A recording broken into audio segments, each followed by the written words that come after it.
దీన్ని వేలాడే ట్రైన్ అని అంటారు. హ్యాంగింగ్ ట్రైన్స్ అని అంటారు. లేకపోతే సస్పెన్షన్ రైల్వేస్ అని అంటారు ఇంగ్లీష్‌లో. ఇది ప్రపంచంలోనే చాలా పురాతనమైన వేలాడే ట్రైను. ఇలాంటిది ఎక్కడా లేదు. ఇది 1901లో ఇక్కడ ఉర్పాటల్లో ప్రారంభించారు.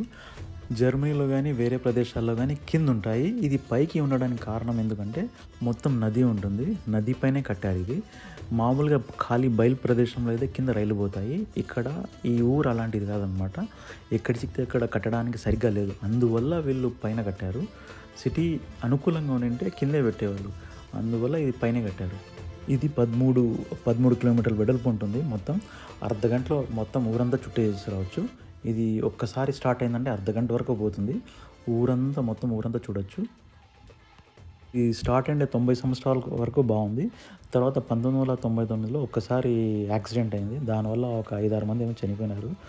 నేను దీన్ని చూడడానికి 3-4 ఏళ్ళ నుంచి అనుకుంటూనే ఉన్నా చూద్దామనేసి. కానీ ప్రయాణించాలి. 10 గంటల పాటు ప్రయాణించాలి ఇది సిటీని పోవాలంటే.